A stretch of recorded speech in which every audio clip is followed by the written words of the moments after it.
Toka katika nyumba yao au katika sehemu yao, lazima age nyumbani kwao.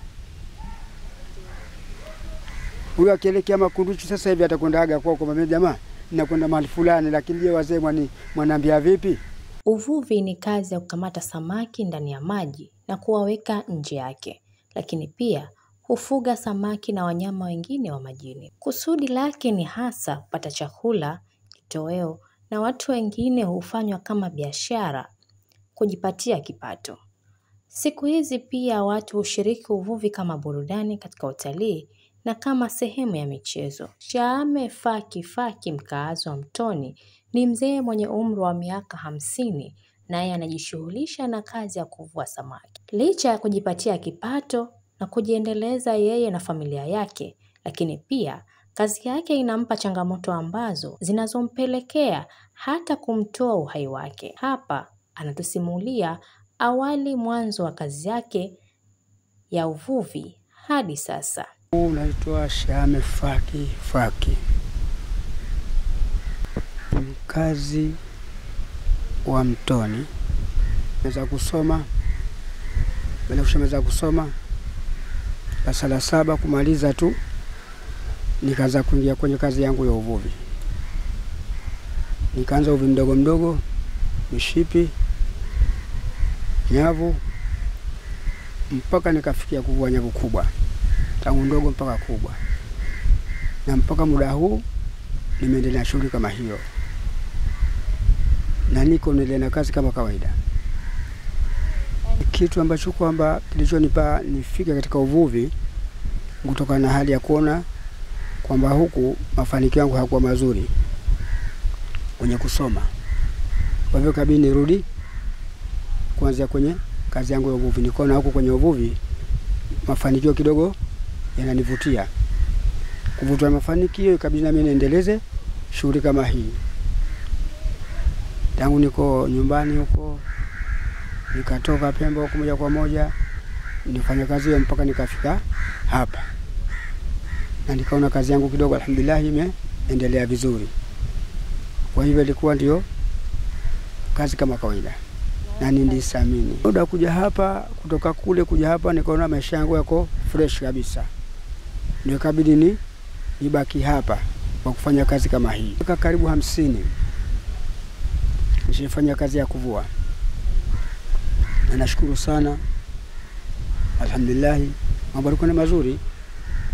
Hivyo kuna kucha hakuchi, tunaendelea na kazi kama kawaida. Mafanikio ninayokushapata kupata sehemu za kukaa kwanza,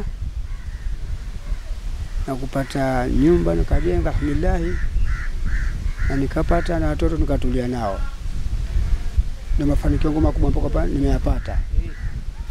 Sijapata duka wala sijapata chochote, lakini nimepata yale mambo mazuri ambayo kwamba nilikuwa nategemea kwa tayapata hapa.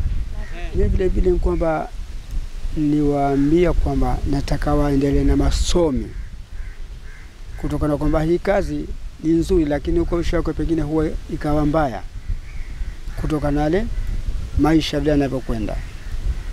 Ili waendelee kusoma, lakini ndio vijana kuambia baba kazi ndio hii. Ulianza wewe na si ndio hii. Kwa hivyo tunaendelea na kuifanya. Changamoto zinazotokea ni kuharibiwa kwa vyombo mara moja, kuharibiwa na mashine vile kama kawaida yetu. Sasa ni changamoto ambazo kwamba ziko katika sehemu za uvuvi. Mauzo katika soko yanakuwa mazuri zaidi. Mauzo hayako mabaya. Tukipata samaki tunauza vizuri na watu wote wakafurahika kabisa. Natumia nyavu, ringnet tunaita, na serikali inajua nini ringnet, ndio tunaitumia sasa hivi. Kuanzia asubuhi saa 12 mpaka saa 7, 8 mpaka 9. Lakini tunawezekana wa kurudi muda huo tukapata riziki tukaja zetu. Uvuvi wa usiku mapato yako kidogo ni mazuri kidogo. Na uvuvi wa mchana nao vile vile si mabaya. Isipokuwa tu una vitengele vya maumivu ya kuumiza usingizi katika kichwa uvyo usiku. Sasa hapo katika uvyo usiku pengine wasema bora nivue huu mchana kuliko ni usiku, kwa sababu hata mapato yake ukiyapata ya usiku inakuwa nao ni vile vile kama ya mchana. Pengine mchana anazidiwa au usiku pengine unazidiwa ni mchana. Ishazikuta hizo changamoto hizo la majini kabisa. Tena kasoro kidogo tuliwe ni majini. Naam. Lakini asiende tuko rede kabisa. Jini tunaona hawa wanakuja moja kwa moja kutaka tumaliza. Walikuja kuomba ule taa kwanza kama ndege hivi, kama misili ya ndege wanakuja moja kwa moja kama atakayetua kwenye chombo hivi, anakupiga mwangaza kidogo hivi hivyo, wanakuja wanakupita, alafu wanakuzongea nyuma huko. Sasa na wewe huku uwe tayari kushaweka kitu. Wazee washaingia kwenye mwili. Upo? Yani wewe wanakuja lakini wewe tayari mwili ushaimarika. Huyu atakapiga na yule kule.